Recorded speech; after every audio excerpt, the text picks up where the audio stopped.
السلام عليكم ورحمة الله وبركاته. إن الحمد لله الذي خلق الموت والحياة ليبلوكم أيكم أحسن عملا وهو العزيز الغفور والذي لا ضد له ولا ند له لا مثل له ولا مثيل له لا شبه له ولا شبيه له لا معين له ولا نصير له لا وزير له ولا كفيل له الذي لم يلد ولم يولد ولم يكن له كفوا أحد ونشهد أن سيدنا ونبينا وحبيب ربنا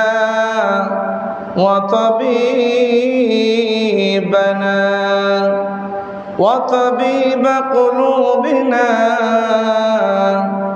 ونور عيوننا مولانا محمدا عبده ورسوله الذي أرسله بالحق بشيرا ونذيرا وداعيا إلى الله تعالى بإذنه وسراجا منيرا فقد قال الله تعالى في كلامه المجيد وفرقانه الحميد أعوذ بالله من الشيطان الرجيم بسم الله الرحمن الرحيم ولكل أمة جعلنا منسكا ليذكروا اسم الله على ما رزقهم من بهيمة الأنعام فإلهكم إله واحد فله أسلموا وبشر المخبتين وقال تعالى لن ينال الله لحومها ولا دماؤها ولكن يناله التقوى منكم وقال رسول الله صلى الله عليه وسلم من وجد سعة فلم يضحي فلا يقربن مصلانا وقال تعالى إن الله وملائكته يصلون على النبي يا أيها الذين آمنوا صلوا عليه وسلموا تسليما صلى الله على سيدنا محمد وآله وأصحابه وسلم بلغ العلا بكماله كشف الدجى بجماله حسنت جميع خصاله صلوا عليه وآله يا رب दिल मुस्लिम को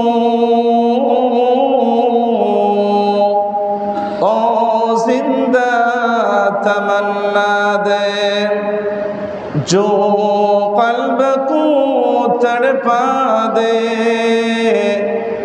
जो रूह को गरमा दे।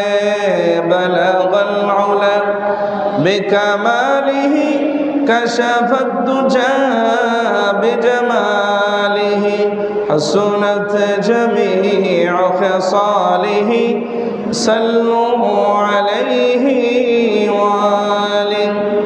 मुझे कुछ मिले या न मिले, मुहम्मद मिले, यानी ओ शय जिससे अल्लाह मिले। बलगल उला बिकमालिही कशफत दुजा बिजमालिही, हसनत जमीअ खसालिही, सल्लु अलैहि वालिहि। औ कमा क़ाल अलैहिस्सलातु वस्सलाम। मुअज़्ज़ज़ मुहतरम, আমার সম্মানিত অত্র এলাকার মুরব্বিয়ান আযম, দিন প্রিয়, ইসলাম প্রিয়, আল্লাহর ঘরে মেহমান বৃন্দ, আল্লাহ রাব্বুল আলামিনের দরবারে অসংখ্য গণিত শুকরিয়া আদায় করি যে আল্লাহ তাআলা আমাদেরকে এই বিশাল মহল্লা এলাকা থেকে বাছাই করে আল্লাহ রাব্বুল আলামিন আমাদেরকে কবরের লাশ না বানিয়ে, আমাদেরকে হসপিটালের দুরারোগ্য ব্যাধি রোগী না বানিয়ে, আল্লাহ রাব্বুল আলামিন দুনিয়াবি পরিবেশ, প্রাকৃতিক পরিবেশকে অনুকূল করে দিয়ে আমাদের হায়াতের মধ্যে বরকত দিয়ে সম্মানিত মাস, হজের মাস যুলহিজ্জা, জিলহজ মাসের প্রথম জুমা এবং গুরুত্বপূর্ণ জুমা আদায় করার জন্য সবার আগে মসজিদে এসে কোরআন এবং হাদিসের আলোকে বিষয়ভিত্তিক আলোচনা শোনার জন্য আল্লাহ রাব্বুল আলামিন আমাদেরকে কবুল করেছেন। বলি আলহামদুলিল্লাহ। আল্লাহর ঘরে মেহমান বৃন্দ, এই দুনিয়ার জমিনে যত দরজা আছে, মানুষের কাছে যদি আপনি কোনো কিছু চান, কোনো দয়া মায়া অনুগ্রহ, কোনো মানুষের কাছে যদি আপনি কোনো দয়া দাক্ষিণা যদি আপনি চান, আপনাকে হয়তো একবার দয়া করবে, দুইবার তিনবার করবে, এরপরে হয়তো আপনাকে আর দয়া করবে না। হয়তো দয়ার দরজা বন্ধ হয়ে যাবে। কিন্তু আল্লাহ পাক এমন দয়ালু, এমন মহান, এমন রব, এমন মালিক, আল্লাহ রাব্বুল আলামিনের কাছে রহমতের দরজা, মাগফিরাতের দরজা, ক্ষমার দরজা, আল্লাহ রাব্বুল আলামিনের দরজা সব সময় আল্লাহ পাকের বান্দাদের জন্য খোলা। সুবহানাল্লাহ, সুবহানাল্লাহ। এজন্য সবচেয়ে বুদ্ধিমান, সবচেয়ে মুমিন মুসলমান ওই ব্যক্তি, যে ব্যক্তি আল্লাহ পাকের গোলামি করে, পরকালের জন্য নেক আমল করে, পরকালের সামানা পাতেও জোগাড় করে। আল্লাহ পাকের ওই মুমিন মুসলমান বান্দাগুলি হচ্ছে সবচেয়ে বড় বুদ্ধিমান, এবং দুনিয়ার মধ্যে তাদের সম্মান না থাকলেও কিন্তু আল্লাহর কাছে কিয়ামতের ময়দানে তাদের সম্মান হবে সবার উপরে। আল্লাহর ঘরে মেহমান বৃন্দ, এই যে আমরা জিলহজ মাসের প্রথম জুমায় আমরা আসলাম, আল্লাহ পাক আমাদেরকে মসজিদে আসার তৌফিক দান করলেন। এই যে আল আইয়াম আল আশর মিন জিলহিজ্জা, এই জিলহজ মাসের প্রথম 10 দিন, এই 10 দিন হলো সবচেয়ে গুরুত্বপূর্ণ দিন। কেমনে? এই 10 দিনের ভিতরে আপনার রোজা আছে, এই 10 দিনের ভিতরে নফল ইবাদত আছে, এই 10 দিনের ভিতরে হজ আছে, এই 10 দিনের ভিতরে উমরা আছে, এই 10 দিনের ভিতরে দান খয়রাত আছে, এই 10 দিনের ভিতরে কুরবানি আছে, এই 10 দিনের ভিতরে আরাফাতের দিন আছে। সুবহানাল্লাহ, সুবহানাল্লাহ। ওয়াল ফাজরি ওয়া লায়ালিন আশর, আল্লাহ পাক শপথ করে বলেন, এই 10 দিনের শপথ করেন আল্লাহ পাক, এই 10টা দিন অত্যন্ত গুরুত্বপূর্ণ। এই 10 দিনে নাই এমন কোনো ইবাদত নাই। সুবহানাল্লাহ, সুবহানাল্লাহ। এই জন্য সম্মানিত হাজিরিন, এই যে জিলহজ মাসের প্রথম জুমা, এখনো যারা আসতে পারে নাই, আল্লাহর ঘরে আসার যাদের তৌফিক হয় নাই, এরা আমার মনে হয় এদের সে পুরো কপাল বদবক্ত বদনসিব আল্লাহর জমিনে আর নাই। আমার জায়গায় যদি আল্লাহর নবী এসে যদি ওয়াজ করে, এরপরেও তাদের দিলের মধ্যে ঢুকবে না। হেদায়েতের মালিক তো আমি নয়, হেদায়েতের মালিক আল্লাহ। নবীর চাচা কাফের, নবীর স্ত্রী কাফের, নবীর ছেলে কাফের, জাহান্নামে যাবে। হেদায়েত নসিব হয় নাই, আল্লাহর ঘরে মেহমান বৃন্দ। সুতরাং এই যে জিলহজ মাসের প্রথম জুমা আমরা আসলাম, যারা আসতে পারি নাই, এই হায়াত তো বসে নাই ভাই, এই হায়াত তো চলে যাচ্ছে। এই দুনিয়ার জমিনে হয়তো টাকা পয়সা নাই, ব্যাংক ব্যালেন্স নাই, ভালো একটা বাড়ি নাই, গাড়ি নাই, কোনো কিছুই নাই, কিন্তু এই দিনটা তো বসে নাই। কোটিপতি বড় লোকের যেমন দিন যাচ্ছে, একজন সুইপার, ক্লিনার, ডুম, যারা নিম্নমানের কর্মচারী, যারা দিনমজুর, যারা লেবারগিরি করে, এদেরও কিন্তু দিন চলে যাচ্ছে। আমরা দিন দিন ইয়া আইয়ুহাল ইনসান ইন্নাকা কাদিহুন ইলা রাব্বিকা কাদহান ফামুলাকি। মানুষ যদি এই সামান্য আয়াত নিয়ে যদি চিন্তা করে, তার হেদায়েতের জন্য যথেষ্ট হয়ে যাবে। মানুষ ভালো আমল করুক আর না করুক, আল্লাহর সামনে আপনাকে যেতে হবে। আল্লাহর সামনে না গিয়ে আপনি কোনোদিন পার পাবেন না। আমরা দিন দিন, একদিন যাচ্ছে, সপ্তাহ যাচ্ছে, মাস যাচ্ছে, বছর যাচ্ছে, আমাদের হায়াত থেকে যতটুকু হায়াত আমার বাজেট ছিল, এখান থেকে দিন দিন মোমবাতির মতো মাইনাস হয়ে যাচ্ছে। আমরা দিন দিন কবরের কাছেই যাচ্ছি, কিন্তু কবরের জন্য কোনো সামানা, কোনো পাতেও আমাদের অনন্তকালের সফরের দিকে আমরা যাচ্ছি, কিন্তু সফরের কোনো সামানা আমার রেডি নাই। তাহলে আমার মতো পুরা কপাল, আমার মতো বোকা নির্মুত, আমার মতো জাহেল অজ্ঞ এই জমিনে আর হতে পারে না। এজন্য সম্মানিত হাজিরিন, আল্লাহর ঘরে মেহমান বৃন্দ, আমি আপনাদের খেদমতে আজকের এই জুমায় আলোচনা করতে চাই আহাম্মিয়াতুল উযুহিয়া ওয়া মাযা ইয়াজিবু আলাল মুযাহহি, অর্থাৎ কুরবানির গুরুত্ব এবং কুরবানি দাতার করণীয় কি, এই বিষয়ের উপরে আমি আপনাদের সামনে কথা বলতে চাই। এই কুরবানি কিন্তু আজকে হয় নাই। এই বিধান আল্লাহ রাব্বুল আমিনের এই বিধান শুরু হয়েছে সেই আদম আলাইহিস সালাতু ওয়াস সালামের কাছ থেকেই কুরবানির বিধান শুরু হয়েছে। সমগ্র নবীদের দিন ছিল একটি, কিন্তু শরীয়ত ছিল ভিন্ন। সমস্ত নবীদের দিন হলো একই রকম দিন, একই রকম ইসলাম, কিন্তু শরীয়ত ছিল ভিন্ন। এই কুরবানি হযরতে আদম আলাইহিস সালাতু ওয়াস সালাম, পৃথিবীর প্রথম নবী হযরতে আদম আলাইহিস সালাতু ওয়াস সালামের পুত্রদ্বয়ের মাধ্যমে এই কুরবানি শুরু হয়েছে, কিন্তু চূড়ান্তভাবে আল্লাহর পক্ষ থেকে বিধান শরীয়ত এসেছে হযরত ইব্রাহিম আলাইহিস সালাতু ওয়াস সালামের মাধ্যমে। চূড়ান্ত রূপ শরীয়তে মুহাম্মদীর মধ্যে দাখিল হয়েছে হযরত ইব্রাহিম আলাইহিস সালাতু ওয়াস সালামের সুন্নাহ হিসেবে।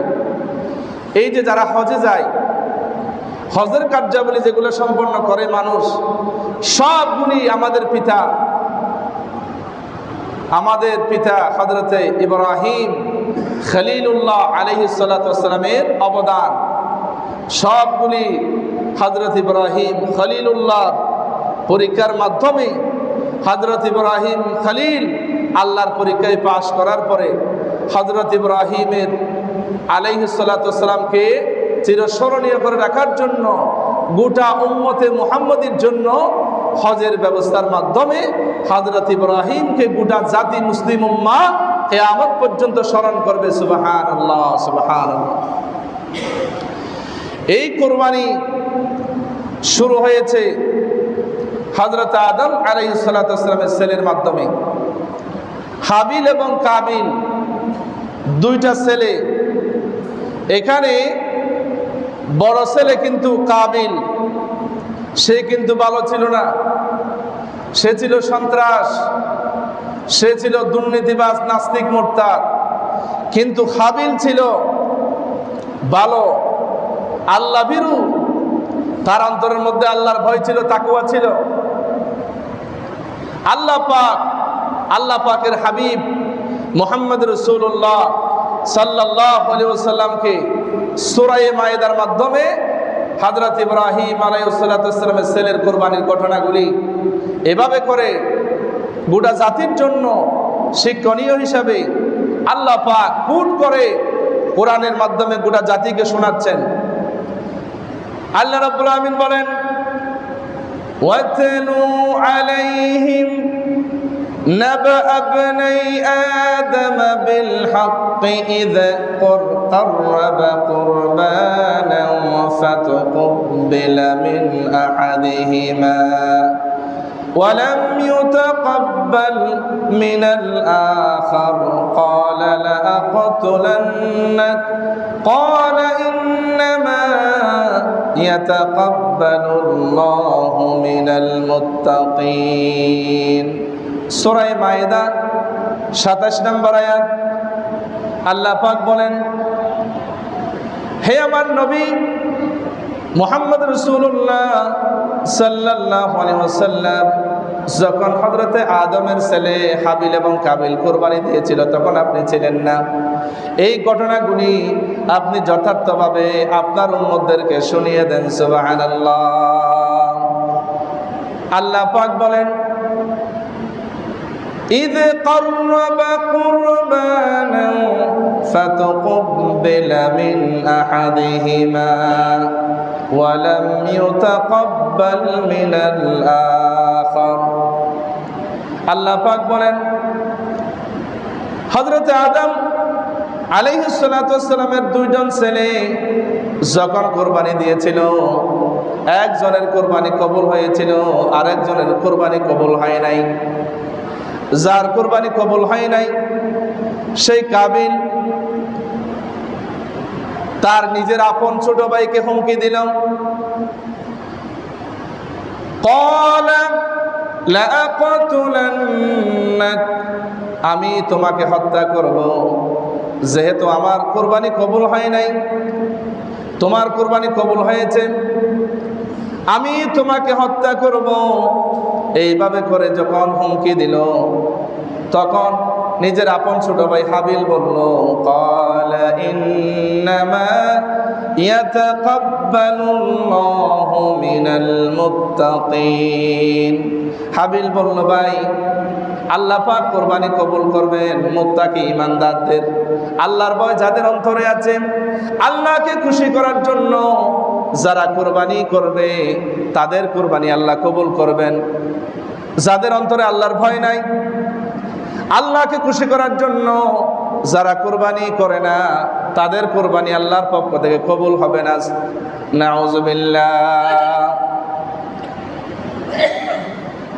এইভাবে করে হযরতে আদম আলাইহিস সালাতু ওয়াস সালামের ছেলে হাবিল এবং কাবিল দুইজন কুরবানি দিয়েছিল। এই দুইজনের মধ্যে একজনের কুরবানি কবুল হয়েছিল, তিনি হলেন ছোট ভাই হাবিল। কাবিলের কুরবানি কবুল হয় নাই, কারণ তার অন্তরের মধ্যে আল্লাহর ভয় ছিল না। তার উদ্দেশ্য ছিল ওই যে সুন্দরী, নিজের আপন, নিজের সাথে জন্ম নেওয়া সুন্দরী বোনকে বিবাহ করার উদ্দেশ্যে সেই কুরবানি দিয়েছে, কিন্তু আল্লাহকে ভয় করে, আল্লাহকে খুশি করার জন্য কুরবানি দেয় নাই। এজন্য তার কুরবানি কবুল হয় নাই। কেন?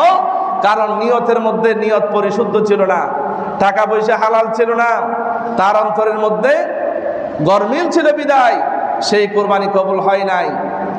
সাথে সাথে আকাশ থেকে আগুন এসে যেই জন্তুটাকে পুড়িয়ে ফেলা হতো, যেই জন্তুটা আল্লাহ পাক সূর্যের তাপের মাধ্যমে পুড়িয়ে ফেলতো, সেটাকে আল্লাহর কাছে কবুল হয়েছে বিদায় সেটা ধরে নেওয়া হতো। আমাদের এই যুগে যদি শরীয়তে মুহাম্মদীতে এসে যদি সেই বিধান যদি চালু থাকতো, যারা সুদের টাকা হারাম টাকা দিয়ে কুরবানি করে বা ঋণের টাকা দিয়ে কুরবানি করে, আরেকজনের উপর জুলুম করে, টাকা পয়সা নিয়ে জায়গা জমি নিয়ে সেই টাকা পয়সা দিয়ে যদি কুরবানি করত, এই বিধান যদি আজকে চালু থাকতো, তাহলে যত দুর্নীতিবাজ, যত সন্ত্রাস, যত জালেম, যারা দুনিয়ার মধ্যে মানুষকে দেখানোর জন্য যারা কুরবানি করত, সবগুলি সন্ত্রাস, সবগুলি জালেম নাফরমান বান্দা সবগুলি ধরা খেয়ে যেত। নাউযুবিল্লাহি মিন যালিক। কিন্তু সেই বিধান আল্লাহ পাক রাখেন নাই। এখন হাবিলকে কাবিল মারার জন্য যখন উদ্যত হলো, হাত বাড়াচ্ছিল, তখন হাবিল বলতেছে, ভাই তুমি যদি আমাকে মারো, কিন্তু হাত যদি বাড়াও, আমার উপর যদি তুমি আমাকে যদি হত্যা করো, কিন্তু আমি তোমাকে হত্যা করব না। হাবিল কি কথা বলেছিল? সূরা মায়েদার মাধ্যমে আল্লাহ পাক শোনাচ্ছেন। হাবিল বলেছেন, লাইন বাসাত্তা ইলাইয়া ইয়াদাকা লিতাকতুলানি, ও আমার প্রিয় ভাই, তুমি যদি আমাকে মারার জন্য তোমার হাত বাড়াও, মা আনা বিবাসিতি ইয়াদিয়া ইলাইকা লিআকতুলাক, আমি তোমাকে মারার জন্য আমার হাত তোমার দিকে প্রসারিত করব না। কেন প্রসারিত করব না? ইন্নী আখাফুল্লাহ রাব্বাল আলামিন। কারণ হাবিল বলছে, নিশ্চয় আমি আল্লাহকে ভয় করি। আল্লাহকে যারা ভয় করে তারা কোনোদিন মানুষকে হত্যা করতে পারে না। সুবহানাল্লাহ। আজকে আমার দেশে যত দর্শন হয়, খুন হয়, আজকে আমার দেশে বিচার পাওয়া যায় না। আমার দেশে কোনো বিচার নাই। আজকে আমার দেশে ছোট্ট কলিজার টুকরা সন্তান রামিসা 8 বছরের সন্তান, আজকে দর্শনের পরে গলা টিপে হত্যা করার পরে আবার তাকে জবাই করা হয়। আপনারা জানেন না? এই যে ছোট্ট একটি বাচ্চা রামিসা, 8 বছর বয়স, পাশাপাশি বাড়াটিয়া, এই বাসায় রামিসার বাড়ি, পাশের বাসা হলো দর্শকের বাড়ি। এই ছোট্ট মেয়েটাকে সকালবেলা নিজের স্ত্রী ফুসলিয়ে তারপরে স্বামীর কাছে দিল। স্বামী এই ছোট্ট বাচ্চাকে দর্শন করে, তারপরে যখন ব্লাডিং হচ্ছিল, তারপরে তাকে গলা টিপে হত্যা করছে। হত্যা করার পরে যখন মা ডাকছিল, তখন মা যখন বাহিরে স্যান্ডেল দেখলো রামিসার, এই পাশের বাড়িতে যখন দরজা নাড়া দিচ্ছিল, সেই সময় এই দর্শক জালেম জানোয়ার, এই জানোয়ার তাকে জবাই করে হত্যা করে মাথাটাকে বালতির মধ্যে বাথরুমে রাখলো, বডিটাকে কাঠের নিচে রেখে দিল। এরপরে জানালার শিকল ভেঙে সে পালাতে চাইলো, গ্রেপ্তার হয়ে গেল, স্ত্রী গ্রেপ্তার হলো। আমার কথা হলো, যেই সরকার হোক, যেই প্রশাসন হোক, আপনার কাছেও তো ছেলে মেয়ে আছে, আমার কাছে আছে, আপনাদের কাছে আছে, কিন্তু আমার প্রশ্ন হলো এই বাংলাদেশের এই জাহেলিয়াতের আইন, এই ব্রিটিশদের আইন দিয়ে কোনোদিন বাংলাদেশের শান্তি পাওয়া যাবে না যতক্ষণ পর্যন্ত আল্লাহ পাকের আইন, কোরআনের আইন বাংলার জমিনে কায়েম না হবে।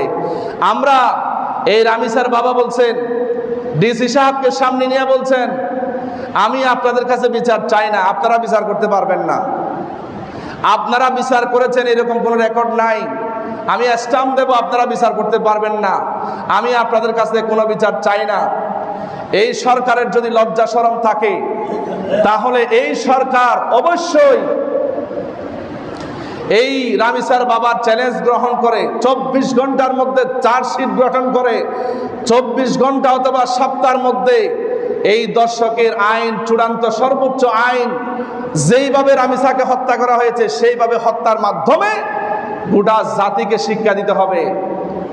এইরকম মন মানসিকতা টেন্ডেন্সি যদি সরকারের থাকে, তাহলে এই সরকারকে জনগণ মাথায় তুলে নেবে।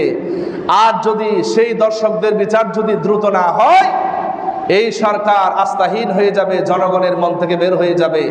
তাহলে আল্লাহর গজব এই বাংলাদেশে নাজিল হবে। শুধু রামিসা নয়, রজনী নামক ছোট্ট মেয়ে, ময়না আক্তার, এরপরে আয়েশা, তাহাতি, দুলা, নুসরাত, সাইমা, ফারিহা, এরপরে তৈয়বা, ইরা, লামিয়া, আসিয়া নামক এরকম অনেকগুলি ছোট্ট ছোট্ট মাসুম বেগুনা ফেরেশতা দর্শন করার পরে এগুলাকে হত্যা করা হয়েছে।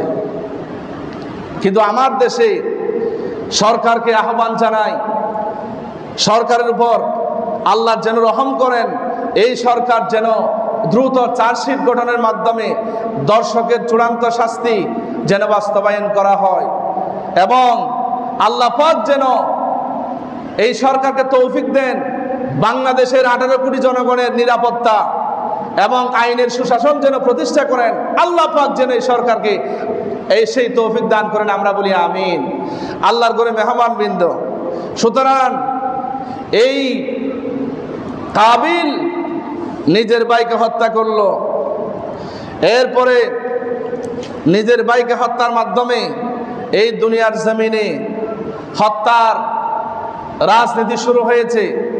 এই বাংলার জমিনে যারাই কিয়ামত পর্যন্ত হত্যা নির্যাতন চালাবে, জুলুম নির্যাতন, সবগুলির 50% গুনাহ কাবিলের হবে।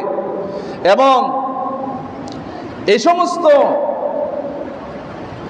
যারা জঘন্য অপরাধ করে এদেরকে দৃষ্টান্তমূলক শাস্তি আমরা দেখতে পাচ্ছি আরব দেশগুলিতে। সেই কোরআনের শাসন আছে, সাথে সাথে কল্লা কেটে আলাদা করা হয়।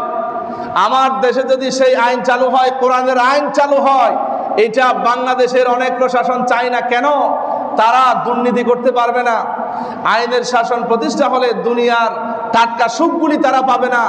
এই দুনিয়ার টাটকা সুখের জন্য, সামান্য কয়েক বছর আরামে বাঁচার জন্য, তারা স্বার্থের জন্য তারা দুনিয়ার মধ্যে আল্লাহর বিধান কায়েম হোক সেটা চায় না। যারা চাইবে না এরাও কিন্তু আল্লাহর গজব থেকে বাঁচতে পারবে না। নাউজুবিল্লাহ মিন যালিক। আল্লাহর ঘরে মেহমানবৃন্দ, এই জন্য এই কোরবানির বিধান, এই কোরবানির বিধান হলো আজ থেকে সেই আপনার 2000-3000 বছর আগ থেকেই সুন্নতে ইব্রাহিম হিসাবে আমাদের হানাফি মাযহাবের জন্য কোরবানি এটা ওয়াজিব।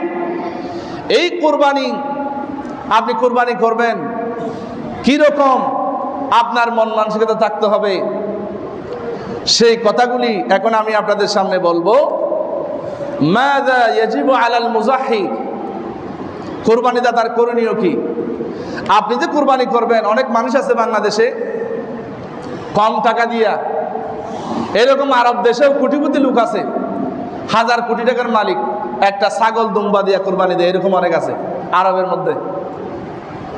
যতটুকু সামর্থ্য আছে ততটুকু দেয় না।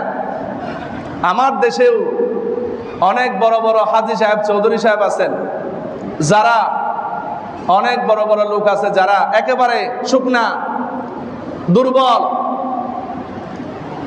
একেবারে বয়স্ক, মরার মতো একটা গরু দিয়ে কুরবানি করে। আবার অনেকেই কুরবানির জন্তু কিনে তারপরে বাজারের মধ্যে, ফুটা শহরের মধ্যে অলিগলিতে খালি ঘুরায়। আবার অনেকে আছে কুরবানির গরু নিয়ে গরুর লড়াই দেয়। নাউজুবিল্লাহ মিন যালিক।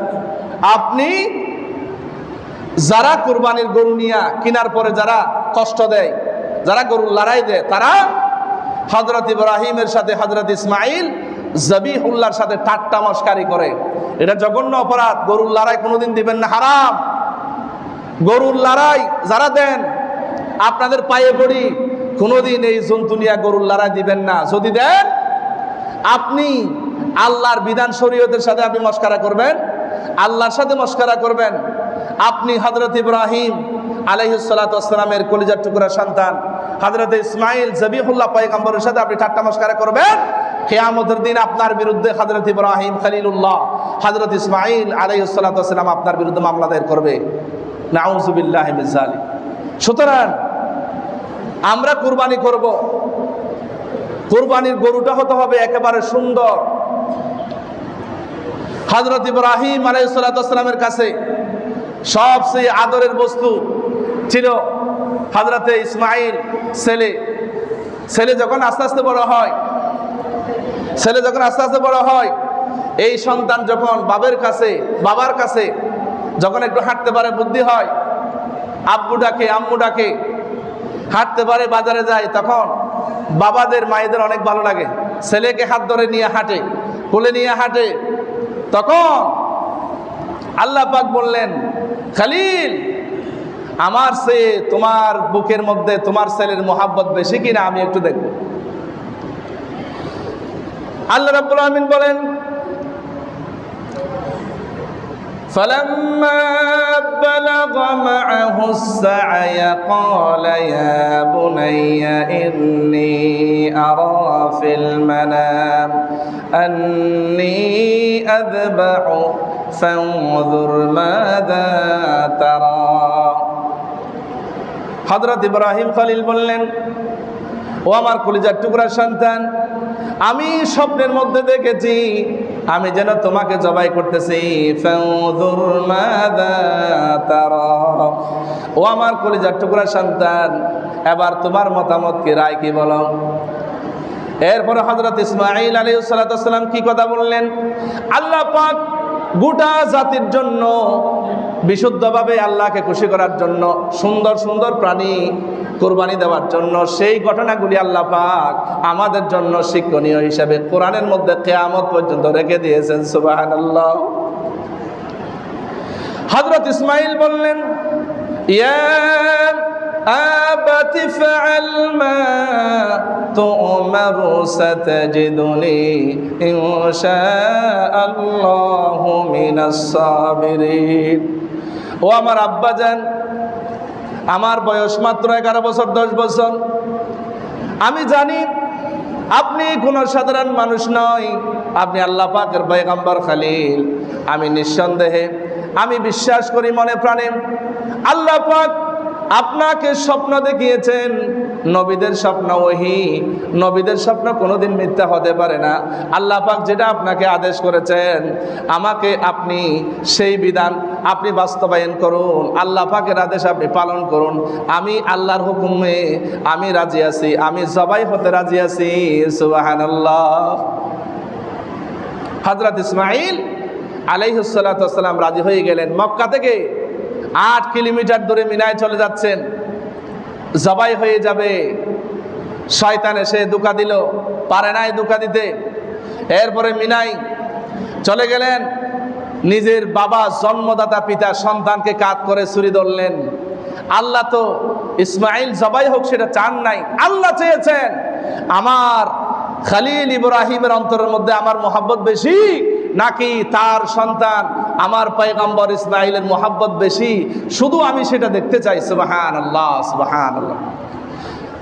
এবার আল্লাহ পাক বলেন, লা ইয়ানালাল্লাহা লুহুমুহা ওয়ালা দিমাউহা ওয়ালাকিন ইয়ানালুহুত তাকওয়া মিনকুম। আল্লাহ বললেন, তোমরা যারা কুরবানি করবা, কুরবানির রক্ত গোশত আমি আল্লাহর দরকার নাই।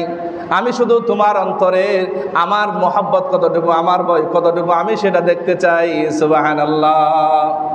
আল্লাহর ঘরে মেহমানবৃন্দ, আমরা যারা কুরবানি করব অবশ্যই 1 নাম্বার করণীয় হলো নিয়তটাকে পরিশুদ্ধ করতে হবে। আল্লাহকে খুশি করার জন্য কুরবানি করব। সারা বছর ফ্রিজের মধ্যে মাংস রাখবো, সেই উদ্দেশ্যে কুরবানি করলে আল্লাহর কসম এই ওয়াজিব বিধান কোনোদিন কবুল হবে না। নাউজুবিল্লাহ। আল্লাহ পাক বলেন, আমি সমগ্র মুমিনদেরকে আদেশ করেছি তারা যেন ইবাদতের মধ্যে ইখলাস নিয়ে ইবাদত করে। ইবাদত করবে। নামাজ, রোজা, হজ, যাকাত, কুরবানি সব কিছুর মধ্যে ইখলাস থাকতে হবে। আল্লাহ পাক বলেন সূরা বাইনার মধ্যে, আল্লাহ বলেন ওয়ামা উমিরু ইল্লা লিয়াবুদুল্লাহা মুখলিসিনা লাহুদ-দীন হুনাফা ওয়া يقيموا الصلاة ويؤتوا الزكاة وذلك دين القيم। আল্লাহ বলেন ইবাদত করবা একনিষ্ঠভাবে, মুখলিসিনা লাহুদ্দিন, দিনের সমস্ত ইবাদত হবে আমি আল্লাহকে খুশি করার জন্য, ইখলাসুন নিয়া লিল্লাহি তাআলা। আমি শুধু ভয় করব আল্লাহকে। আমি কুরবানি দিচ্ছি মানুষকে দেখানোর জন্য নয়, আমি কুরবানি দিচ্ছি নিজে খাওয়ার জন্য নয়। আল্লাহ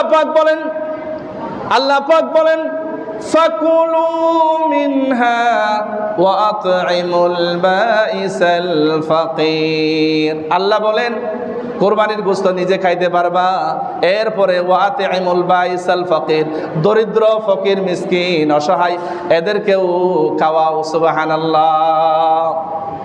আল্লাহর ঘরে মেহমানবৃন্দ, কোরবানি দাতার করণীয় হচ্ছে 1 নম্বরে নিয়তটা পরিশুদ্ধ হতে হবে।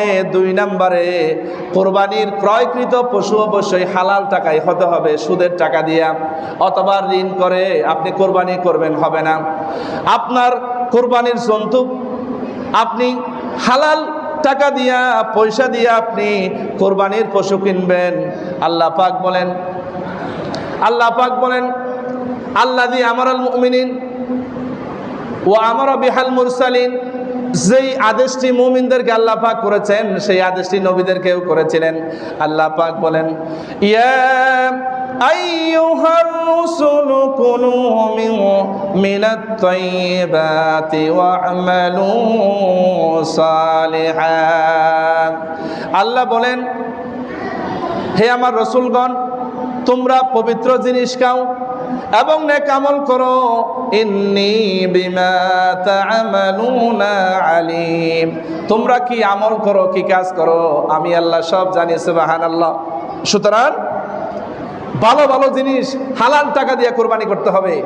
হারাম টাকা দিয়া, সুদের টাকা দিয়া, আরেকজনের উপর জুলুম করে সেই টাকা দিয়ে যদি কোরবানি করা হয় তাহলে সেই কোরবানি আল্লাহর কাছে কবুল হবে না। 3 নম্বরে কোরবানি দাতা অবশ্যই নামাজি হতে হবে। কোরবানি যিনি দিবেন শরীকে নামাজি হতে হবে। বেনামাজিদের সাথে কোরবানি দিলে কোরবানি হবে না। দলিল নেন। আল্লাহ পাক বলেন ফাসাল্লি লিরাব্বিকা ওয়ানহার, আল্লাহর জন্য, তোমার রবের জন্য নামাজ পড়ো, অতঃপর কোরবানি করো। নামাজের সাথে কোরবানির সম্পর্ক, এজন্য নামাজি ব্যক্তির সাথে অবশ্যই কোরবানি করতে হবে। সুবহানাল্লাহ। এবং এই কোরবানি হবে শুধুমাত্র আল্লাহকে খুশি করার জন্য। আল্লাহ পাক বলেন ইন্না সলাতি ওয়া নুসুকি ওয়া মাহইয়ায়া ওয়া মামাতি লিল্লাহি রাব্বিল আলামিন।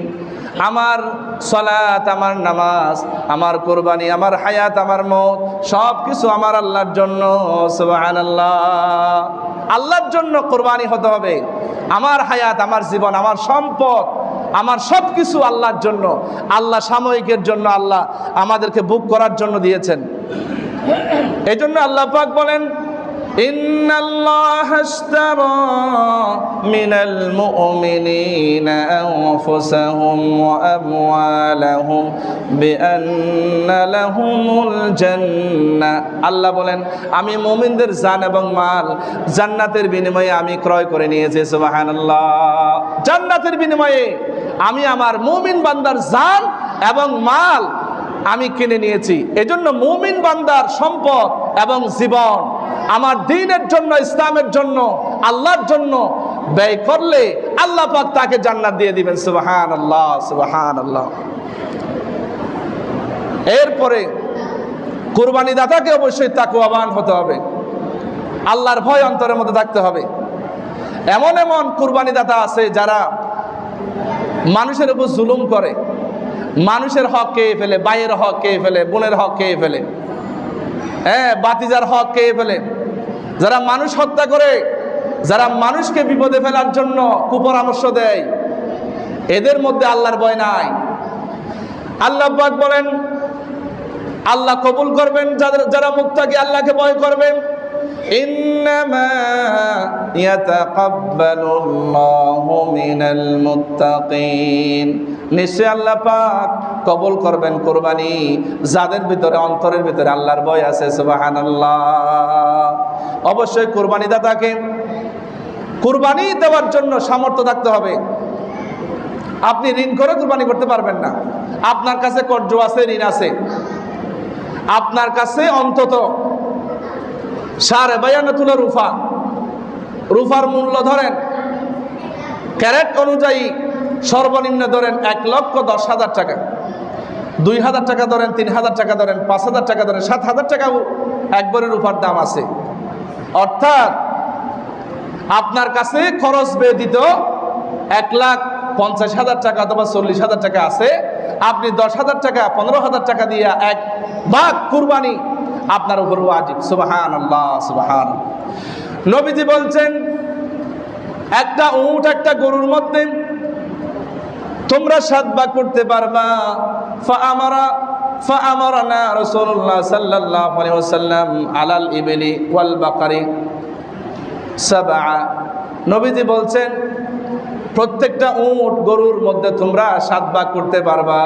নবীজি আদেশ দিয়েছেন। সুবহানাল্লাহ। সুতরাং 7 ভাগে কুরবানি জায়েজ আছে। এরপরে যারা কুরবানি করবে, কুরবানির সময় আপনার আয়ামে তাশরিকের 10 তারিখ, 11 তারিখ, 12 তারিখ 3 দিন কুরবানি করতে পারবেন। তবে প্রথম দিন কুরবানি করা এটা উত্তম। মানুষের 1 সেকেন্ডের বিশ্বাস নাই। আপনি কুরবানি 12 তারিখ করবেন কেন? আপনার সামর্থ্য আছে, আপনি প্রথম দিনই করে ফেলবেন, এটাই হচ্ছে উত্তম। নবীজি বলছেন 7 ধরনের পশু কুরবানি করা যাবে না। 1 নম্বর আল আওরা ওয়াল মারিদ ওয়াল আরজা ওয়াল কাসীরা। 1 নম্বরে হলো আল আওরা, অন্ধ গরু। অন্ধ গরু দিয়ে কুরবানি হবে না। যেই গরু আপনি জবাই পর্যন্ত যেতে পারে না, একেবারে অন্ধ গরু, হ্যাঁ, এই গরু দিয়ে কুরবানি জায়েজ হবে না। এরপরে অসুস্থ, এমন অসুস্থ বাইয়ানাল মারিদা, অর্থাৎ স্পষ্ট সেটা বোঝা যাচ্ছে এইরকম গরু। এরপরে বল আরজা, কুড়া, হ্যাঁ, পা ভাঙা, 4 পা আছে 1 পা নাই, 3 পা আছে 1 পা নাই, এগুলাকে বলা হয় কুড়া। এরপরে আরেকটা হলো আপনার ওয়াল কাসীরা, আপনার একেবারে দুর্বল। ওয়াল কাসীরা, একেবারে দুর্বল, জীর্ণশীর্ণ গরু, বয়স্ক, খাবার খেতে পারে না, দুর্বল, এইরকম গরু দিয়া কুরবানি করা জায়েজ হবে না। এই জন্য হ্যাঁ, যদি একটু করে শিং ভাঙছে অথবা একটু লেজ কাটা অথবা সামান্য একটু আঘাত পেয়েছে, এইরকম প্রাণী দিয়া জায়েজ হবে। তবে উট হতে হবে 5 বছর, গরু হতে হবে অন্তত 2 বছর। এরপরে ছাগল, দুম্বা, বেড়া সর্বনিম্ন 1 বছর হতে হবে। এখন 1 বছরের ছাগল যদি আপনি না পান, কিন্তু 6 মাসের ছাগল, এটা 1 বছরের মতো, এই প্রাণী দিয়েও কুরবানি জায়েজ হবে। এরপরে আপনি কুরবানি দিবেন। কুরবানি দিলে গোটা পরিবারের সদস্য থেকে গার্ডিয়ান কুরবানি দিতে হবে। আপনি মৃত ব্যক্তির কুরবানি দিবেন, মৃত ব্যক্তির কুরবানি দেওয়া জায়েজ আছে, উত্তম। এরপরে আপনি অথবা আপনি আপনার ভাইয়ের কুরবানি দিবেন, তার অনুমতি নিতে হবে। অনুমতি নিয়ে আপনি ভাইয়ের কুরবানি দিতে পারবেন। এরপরে আপনার শরীকে কুরবানি যারা দেয়, যদি মনের ভিতরে যারা পরিবার সন্দেহ থাকে, তাহলে কুরবানি জায়েজ হবে না। মনে হয় আমার কাছে কলিজা কম পড়ছে, গুস্ত কম পড়ছে, মনের ভিতরে শয়তান একটা ডাউট, একটা সন্দেহ ঢুকাই দিবে। এই জন্য শরীকে না করতে পারলে ভালো। যারা শরীকে করবেন, খবরদার নিয়ত পরিশুদ্ধ থাকতে হবে। চামড়ার টাকা। আরেকটা কথা হলো, আপনি কুরবানি করবেন, নিজের পশু নিজে জবাই করা উত্তম, ভালো।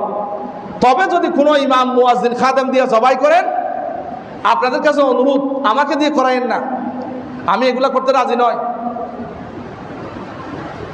একজন ইমাম, খাদেম যদি জবাই করান, তাহলে তাকে অন্তত 300-500 টাকা দিবেন। 50 টাকা, 100 টাকা এগুলো দিয়েন না, এগুলা এখন নাই। এই জন্য টাকাটার সাথে সাথে দিবেন। 2 দিন পরে বাকিতে কেন আপনি 2 লাখ টাকা দিয়ে কুরবান করতে পারলেন, যদি আপনি তার যদি টাকাটা না দেন, সে যে বলছে বিসমিল্লাহ আল্লাহু আকবার, এখন যদি আপনি টাকা না দেন, কুরবান তার পক্ষ থেকে কবুল হয়ে যাবে। এই জন্য খবরদার কোথাও বখিলাতি করবেন না। 300-500 টাকা দিয়ে দিবে, সে খুশি হয়ে যাবে।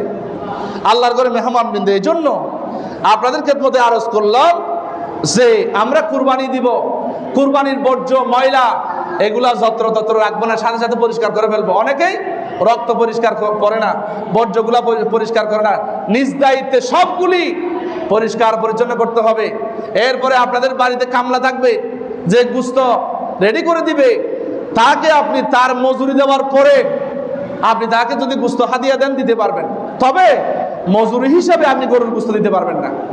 আগে তার প্রাপ্য পাওনা দিয়ে দিবেন, তারপরে তোমার বাড়ির জন্য কিছু গোশত দিলাম, নাও, এটা কবুল হয়ে যাবে। আল্লাহ পাক আমাদের রক্ত মাংস গোশত এগুলা চান না। আল্লাহ চাই তোমার অন্তরের ভিতরে আমার মহাব্বত কতটুকু, এটা চাই। আল্লাহ পাক আমাদেরকে কোরআন হাদিসের এই সহি বিশুদ্ধ কথাগুলি বোঝার তৌফিক দান করুক, আমিন। ওয়াসসালামু আলাইকুম ওয়া রাহমাতুল্লাহি ওয়া বারাকাতুহু।